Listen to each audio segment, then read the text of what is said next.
Pre 20 godina, tačnije 10. avgusta 1990. godine, osnovan je opštinski odbor Demokratske stranke u Kikindi.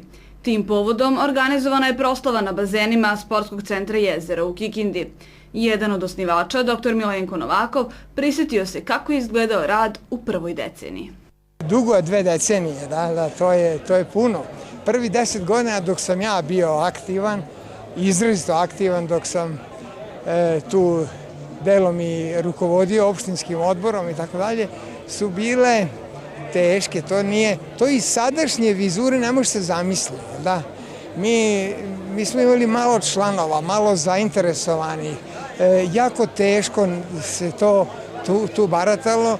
SPS je bio toliko dominantan sa Slobodnom Miloševićem da smo mi bili neka sitna riba koja se koprcala.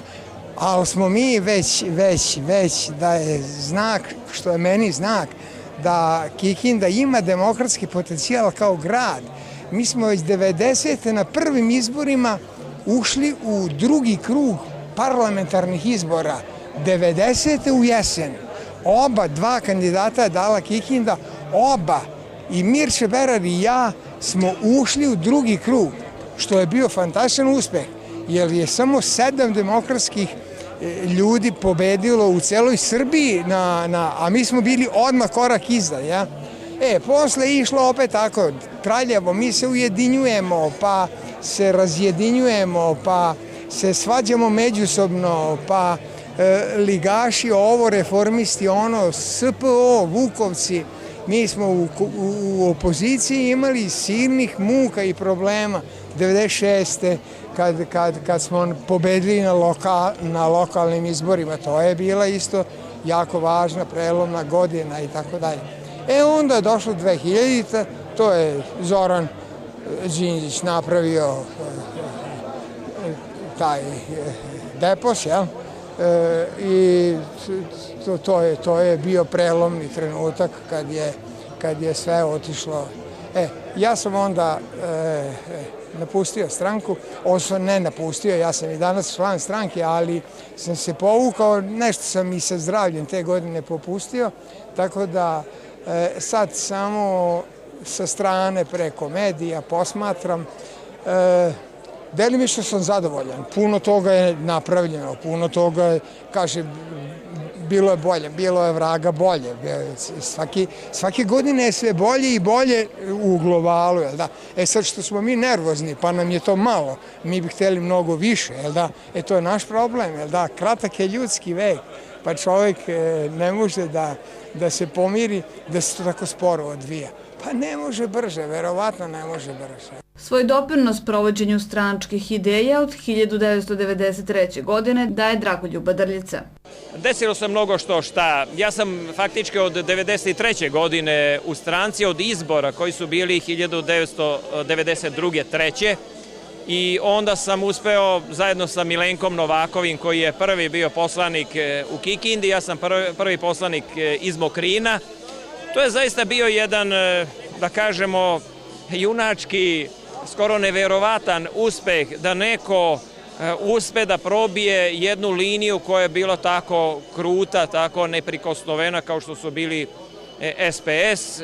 Međutim, mi smo verovali i desilo se ono što smo mi znali da mora da se desi, a to je činjenica da 96. godine već smo pobedili u prvom krugu ubedljivo. Svaka pobeda obavezuje i to ne treba da nas uspava, već jednostavno dolaskom na vlast su velike odgovornosti i za nas je ostao veliki broj nerešenih problema. Ono što nas kao odgovornu stranku koja je sada na vlasti brine, to je činjenica nezaposlenost, to je činjenica da se Kikinda kao opština ili kao središte okruga nalazi u jednom slepom crevu što se tiče saobraćaja. Tu nam je blizu Rumunija, za sada ne uspostavljamo te veze dovoljno, tu je blizu Mađarska. Ono što mene najviše zanima to je oblast kulture i oblast prosvete. Ja sam bio jedno vreme upravitelj, direktor Hemijsko-tehnološke građevinske škole. Došli su radikali pa su me skinuli. Bio sam 4 godine na birou. Evo sad od pre nekoliko dana sam u Mokrinu kao direktor škole. To je takođe velika obaveza. Međutim, ono što me oduševljava u celoj toj situaciji to je da vidim pomake koji su evidentni, ali to nije dovoljno. Znači, očekivanja su jedno, pitanje je da li je opravdanost brzih koraka prisutna. Mi bismo želeli da tu bude brže. Voleo bi da moji učenici koji su izuzetni, da što pre pronađu radna mesta, da doprinesu svojim znanjem širom sveta. Ja se dopisujem sa celim svetom preko Gmaila i preko ostalih vidova komunikacije, tako da imam uvida. Jedan učenik je u Kuvajtu, njegova porodica je u Kanadi, dopisujemo se sa Argentinom, Brazilom, Australijom, znači svud nas ima, da li je to dobro ili ne, ne znam, ali kada se podvuče jedna crta i ovih 20 godina, ja bih to rekao i ranije, ta klica Demokratske stranke od ranijih vremena tu prisutna, mi smo samo pokušali da tu štafetnu palicu dalje povučemo, da je prosledimo na druge, bolje, pametnije od nas. Znači, odgovornost je jako velika. Ja sam sada više zadužen za neke stvari, a to je propaganda kulture i prosvete. Danas smo imali u Mokrinu posetu, što nam je velika čast, da ljudi sa 20.000 kilometara sa jednog dela sveta dođu u Mokrin. Bivši ambasador Caravine Japana, Tadashi Nagai, je bio u Mokrinu zajedno sa jednim njegovim prijateljem koji je došao iz Tokija u Mokrin da bi snimili rode, da bi snimili cveće i da bi snimili droplju. Mi smo im pokazali naše vrednosti, moj muzej koji sam ja tamo otvorio, tu je lovačko društvo, tu su galerija. Dakle, sve oblasti u kojima ste aktivni. I uprkos vašem pozamašnom stažu kao prosvetnog radnika, koliko je tu stranka odmogla u biografiji kada je trebalo postanete direktor seoske škole? Da li je možda baš ta odluka uticala da tako kolektiv reaguje kako je negativno reagovao prethodnih meseci? Ono što je glavno i treba shvatiti i novinari treba da postave sve u ravan zakona, a to je činjenica da direktora bira školski odbor, a ne da se težište baca na samoupravljačke preživele sisteme gde jednostavno samoupravljači hoće da samoupravljaju i da stavljaju onoga koje njima po nekim njihovim kriterijima odgovara. Jednostavno, svi su imali pravo da izađu na crtu, ja sam izašao sa svim svojim referencama, da li je to dobro ili ne, ali svi se plaše uspešnih ljudi i svaki ko pogleda malo više iznad, odjednom on je kriv. Društvo prosečnih uvek traži da budu ljudi u jednoj visini, da niko ne štrči. Tako da ja ne zameram toj sredini, ali nemam vremena da gubim na nevažne stvari. Po meni, ja znam šta hoću, znam da postoji zakon koji nas ohrabruje, a najveći uspeh je kada moji učenici, znači proizvod naš, kada naši učenici su uspešni dalje na studijama. Ja sam danas razgovarao sa roditeljima, inače sam dobio od radikala jednu oštru tvrdnju da Badaljica laže roditelje i učenike, on nikada neće dobiti medicinsku struku. Ne, ja sam dobio na čast Kikindi kao središtu okruga. I jedna moja od tih učenica je završila medicinsku školu, upisala medicinski fakultet u Novom Sadu, Daničićka, da ne kažem i drugi učenici koji su uspešni i to je ono što nas podstiče da idemo napred. Ja znam tu oblast oko kulture i oko prosvete, oko privrede, tu se manje mešam zato što zaista u toj oblasti treba neko kompetentniji da razgovara i ne bih voleo da se dobije utisak da sve znam. Ja znam da puno ne znam, ali ima jedna maksima koja kaže teško mi je da razgovaram sa onima koji ne znaju koliko ne znaju. Prilikom osnivanja opštinskog odbora u Kikindi, centralu je predstavljao Miodrag Jovović. Posle 2 decenije pitali smo kada mu je bilo najteže.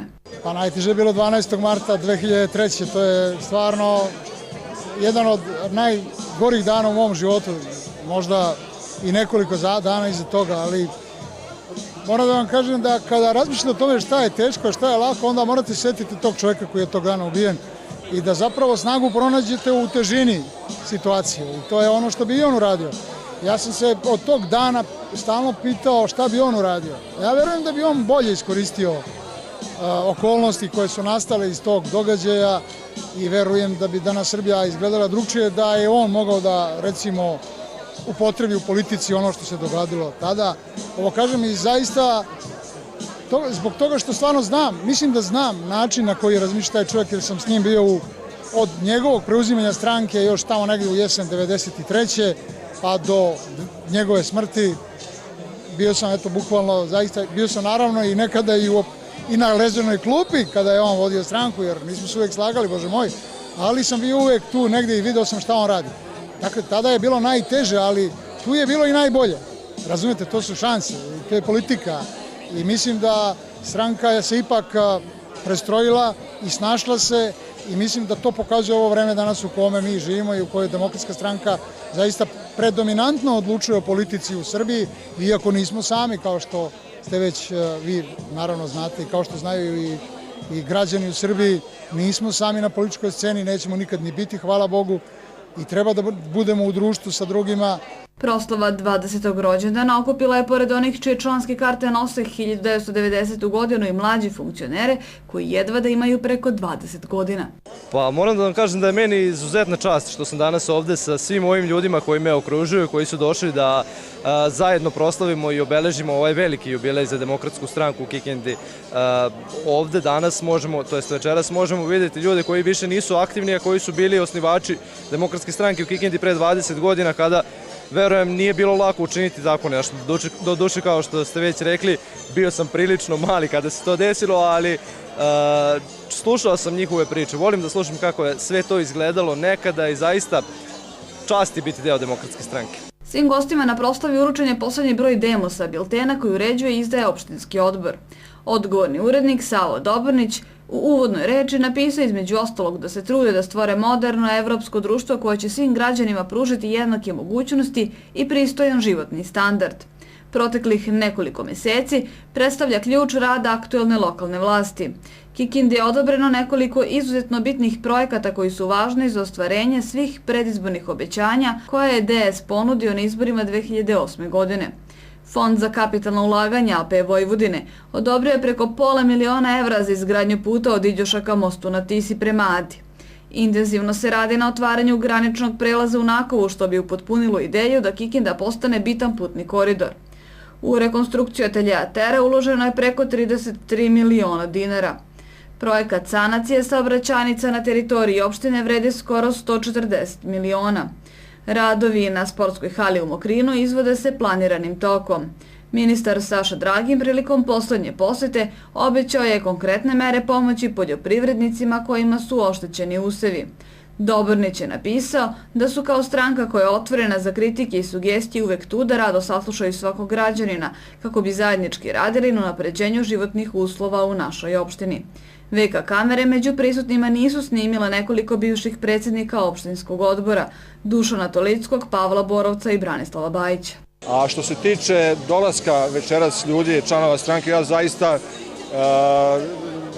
ne mogu da delim bilo koga na struju, ovu ili onu, svi su pozvani. Znači, ovo je prvi put da su svi članovi stranke pozvani pismenim putem, poslate su pozvanici na 1000 i nešto adresa. Kogod je smatrao za potrebnim da se pojavi večeras ovde i da obeleži ovaj jubilej koji je jubilej svih nas, bez obzira da li je neko u stranci 20 godina ili je neko u stranci godinu dana ili 6 meseci. Znači, kogod je smatrao za potrebnim da se pojavi večeras, on se pojavio. Meni je drago da je gospodin Novakov, koji je prvi predsjednik opštinskog odbora Demokratske stranke u Kikindi, znači pre 20 godina učestvovao aktivno u čitavom tom događanju, da se on pojavio ovde. Vidim da neki predsjednici opštinskog odbora iz ranijeg perioda se nisu pojavili. Meni je žao zbog toga što nisu tu, ali bože moj, šta da radimo, život ide dalje. Mi smo svi prolazni, pojedinačno da li je to danas Savo Dobranić, sutra da bude neko treći, nije uopšte ni bitno. Demokratska stranka ostaje, a da li će biti predsjednik odbora neko lice u ovom trenutku uopšte nije bitno.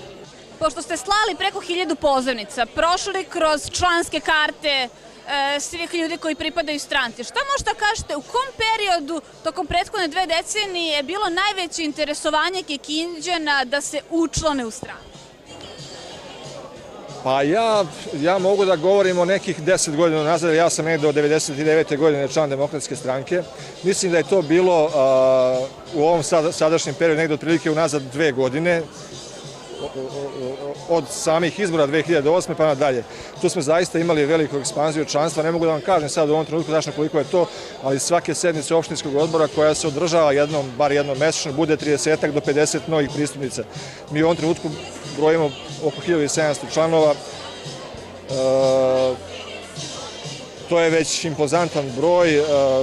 Bitno je da iz čitavog tog broja ljudi koji su se odlučili da postanu deo te naše porodice, imamo i veliki broj ljudi koji su spremni da aktivno učestvuju u radu stranke. Nije dovoljno biti samo član stranke, vrlo je bitno da ljudi budu aktivni, da učestvuju, da rade na terenu i tako dalje. Da li postoje članovi kojeg se Demokratska stranka odrekla? Ne postoje takvi članovi. Postoje izbačeni? Postoje izbačeni. Radi se o povredi stranačke discipline i o primjeni disciplinskog pravilnika, ali ti ljudi nisu odbačeni od strane stranke, nego zbog nekih postupaka jedan period moraju da snose posledice. Po pravilniku nakon 2 godine mogu ponovo da budu članovi Demokratske stranke, tako da... To je zanemarljiv broj? Zanemarljiv broj. Da li je lakše raditi u vreme kada je Demokratska stranka u opoziciji ili na vlasti, nije lako dati odgovor.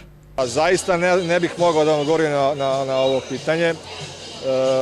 Teško je u jednom i u drugom slučaju. U slučaju kada je stranka u opoziciji, teško se deluje. Jednostavno, ljudi nisu motivisani da rade i tako dalje. S druge strane, kada je stranka na vlasti, onda je zaista prevelik pritisak na rukovodstvo stranačko i oko zaposlenja, i oko radnih mesta, i oko koje kakvih primjedbi.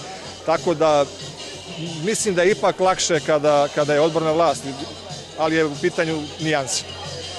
Pa s obzirom na odgovornost koju smo preuzeli danas da vodimo državu u vreme najteže ekonomske krize i ovih dešavanja koje su ceo svet na neki način zatekla, mislim da je vrlo upitno to pitanje i kod mene otvara dilemu, ali kad bi morao da odgovorim, rekao bi da je podjednako teško. Bilo je teško i u opoziciji trpeti sve ono što smo trpeli, ali i danas preuzeti odgovornost za sva ova dešavanja i da kroz ovakve turbulencije vodite, turbulencije ekonomske državu je isto tako velika odgovornost. Tako da ne bi mogao precizno reći kada je bilo teže, ali u svakom slučaju uvek je teško ako ste odgovorni ljudi, a ja nas računam odgovornim ljudima. S obzirom to da ste ovdje došli sa pokrajinskog nivoa, a da vam opozicija poslednjih godina mnogo zamera i govori da vi usisavate sitnije od sebe. Šta vi odgovarate? Pa znate šta, mi nikoga ne usisavamo, nego primamo one koji žele da budu sa nama. Prema tome, ne može se govoriti nekome ko je velik da on ne diktira uslove, ali on ima pravo da svakoga oceni i da proceni koga treba da primi i ko je dorastao da uđe u ovakvu jednu stranku kao što je Demokratska stranka, a ja mislim da zaista treba mnogo toga postići i biti moralan, karakteran da bi stekli pravo da uđete u ovakvu jednu stranku kao što je Demokratska stranka sa svim svojim principima koji su, čini mi se, i evropski, i napredni, i demokratski, i socijaldemokratski, i svi oni imaju neki prefiks vođenja računa o običnom čoveku. Imajući u vidu rezultat koji je Demokratska stranka postigla na pokrajinskom nivou na poslednjim izborima, da li mislite da taj rezultat može da bude u narednim godinama još bolje? Znate šta, mi radimo kao da izbori dolaze sutra. Videli ste da u prethodne 2 godine i pored delovanja razornog ekonomske krize u Vojvodini se maltene svaki dan nešto ili započinjalo ili završavalo. Mi smo uspeli da merama republičke i pokrajinske vlade, a gde su perjanici ljudi iz Demokratske stranke, učinimo da nezaposlenost nije povećana, održali smo neki investicioni ciklus i zbog toga smatram da ne možemo i nije nam cilj ni bolji ni gori rezultat na sledećim izborima, cilj nam je bolji život građana Vojvodine i mora se uzeti u obzir da kada smo započinjali ovaj mandat vlade Autonomne pokrajine Vojvodine, nismo mogli pretpostaviti da ćemo suočiti sa ovakvim teškoćama kao što je svetska ekonomska kriza. Isto tako se mora priznati da je prva godina našeg mandata prošla u borbi sa krizom, u sanaciji njenih posledica i nismo mogli da toliko unapredimo privredni ambijent u Vojvodini koliko smo mislili ćemo unaprediti, jer nismo znali da će doći tako teški momenti koji su nas vratili, ali prema svim pokazateljima uradili smo to uspešno i mislim da bez ikakvog straha, bez ikakve griže savesti možemo očekivati sledeće izbore i izaći pred građane Vojvodine sa onim što smo uradili, jer to je zaista impozantno. Kakav je utisak sada kada vidite ko je sve prisutan na koktelu? Mislim na SPS, DSS, Savez vojvođanskih Mađara se podrazumeva, ali SPS sada ravnopravan partner. Znate šta, nije ovo više onaj stari SPS. Ja moram da kažem da na nivou pokrajine naša koalicija stabilno funkcioniše u vladi Vojvodine, da mi u našim koalicijom partnerima imamo zaista saradnike i isto tako mora se prihvatiti da se neke stvari u životu i menjaju.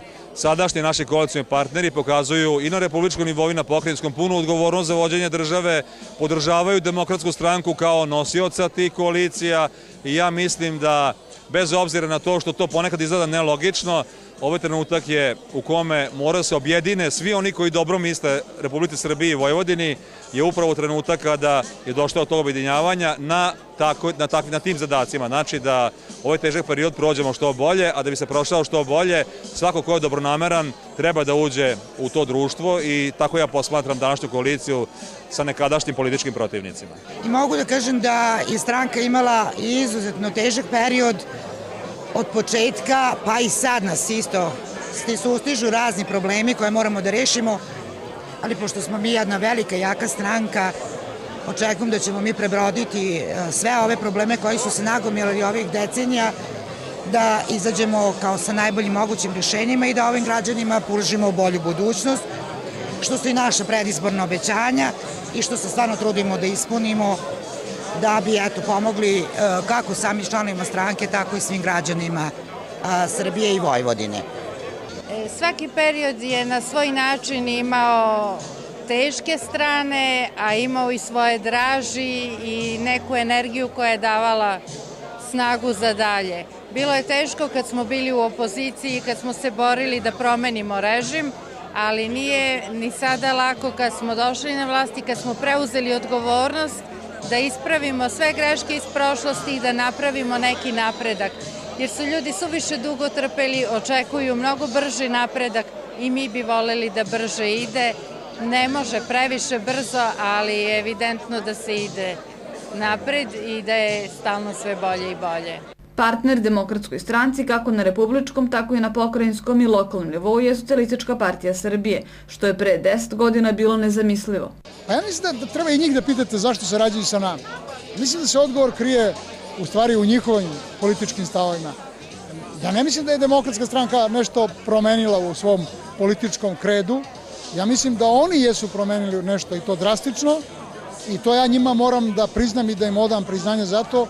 Ja mislim da oni jesu solidan partner u našoj, nažalost, jednoj mladoj političkoj sceni. 20 godina višestranačja je vrlo malo i čak za narode sa bogatijom tradicijom od naše, kao što je Češka i ne znam ko je Čekoslovačka i Poljska i ne znam ko, a ne za Balkan gde su sve turbulencije iz istorije ostale i danas su na dnevnom redu, kao što vidite. 20 godina nije dovoljno da se stekne neka demokratska slika, pa onda imate partnere koji nisu još politički zreli i pouzdani, ali mislim da SPS jeste. SPS nema problem da sarađuje sa demokratama. Pa jednostavno situacija i život to nameće. O nekim promenama unutar njih ili unutar nas ja ne bi. Došlo je vreme da moramo se jednostavno prilagoditi realnosti, da treba biti odgovoran i prema građanima i prema državi. Pa prvo što sam uradio kad sam došao na ovaj koktel, sam pozdravio moje stare dobre demokrate, doktora Novakova, gospodina Badrljic. I oni su razumeli i rekao, gledaj moje dobri demokrata. Doktor Novakov je u mom pristupu rekao, kaže, ja sam imao problem sa SPS, ali sa Grbićem nisam imao. Tako ja i danas tvrdim, ja nemam problem s Demokratskom strankom, već pojedinci postoje i kod njih i kod nas.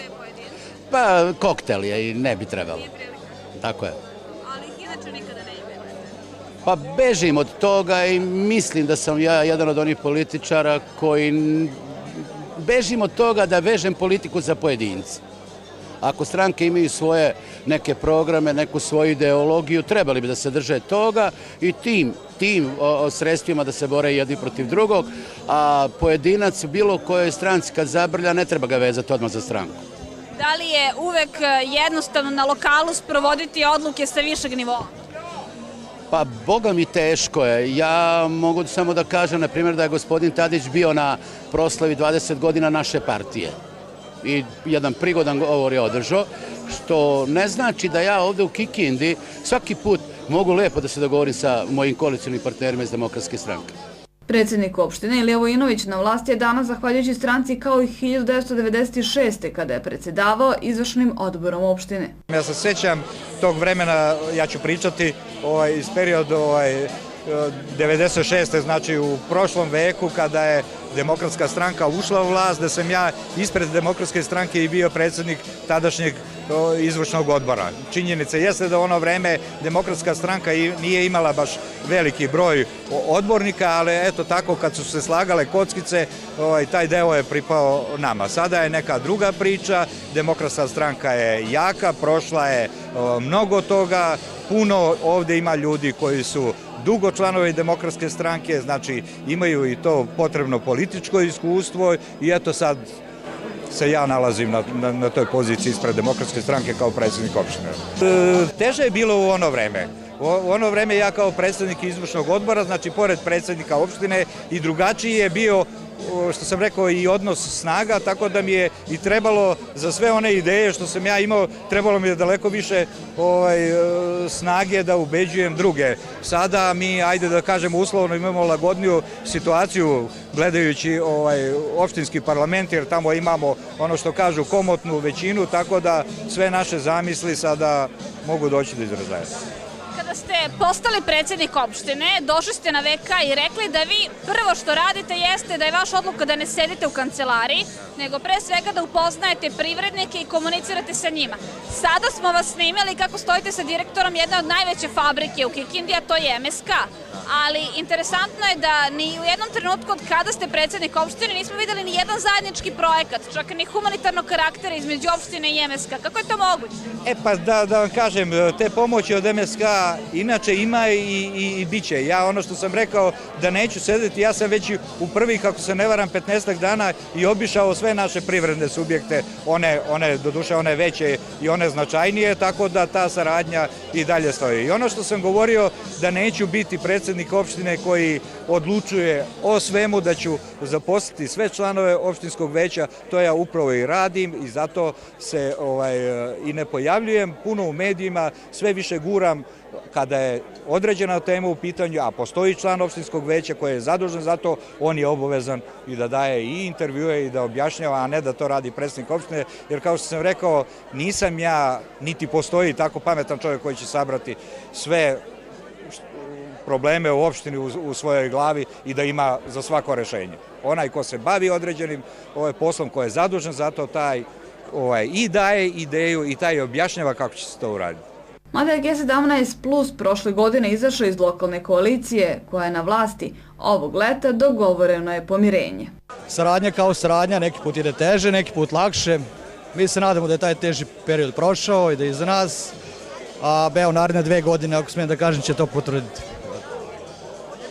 Kako je nekad teško sprovoditi vaše odluke sa viših instanci na lokalu? Za sad nemamo tih problema, nismo ih imali do sad. Nadamo se da i u budući toga neće biti. Šta treba da očekuju Kikinđani? Ko će činiti vlast ove jeseni? Ove jeseni je verovatno izvorna koalicija koja je bila i u predizbornoj trci, koalicija za Evropsku Kikindu. Mi ćemo, kako smo i ranije najavili, dati svoje učešće. Za sada su ti pregovori pred kraj. Mi se nadamo da tu polovinom septembra sve bude rešeno. Opozicioni LDP tvrdi da se trudi da daje konstruktivne kritike. Demokrate su naši stari prijatelji, tako potekli smo iz istog gnezda, tako da kažem. Tako da mi smo uvijek dobronamerni. Svaka naša, pa i najoštrija kritika, po tome smo na kraju valjda i prepoznatljivi, je dobronamerna. Pa tako i sad, evo, nismo mogli da propustimo priliku da dođemo na 20 godina osnivanja opštinskog odbora Demokratske stranke, pa puno članova LDP-a ima ih čak i osnivača Demokratske stranke. Tako da ovi, kako vi kažete, srdačni razgovori, pa mi smo stari prijatelji. I nama je u stvari cilj da nas samo s vremena na vreme poslušaju. Pošto, evo kažem, imamo dobre namere i to je to. Pa je li vas poslušaju? Pa moram reći retko, jako retko. A sad ovaj posljednji slučaj s parkingom, ta priča verovatno znaju i vaši gledalci, mislim da će nas poslušati. Sad mislim da, bar tako, evo kako pričam sa prijateljima, mislim da će nešto preduzeti protiv tog harača i tako dalje. Na rođendanu demokrata pojavili su se predstavnici koalicionih partnera Socijalističke partije Srbije, Saveza vojvođanskih Mađara, G17+, Demokratske stranke Srbije, Liberalno-demokratske partije i Socijaldemokratske partije Rasima Ljajića.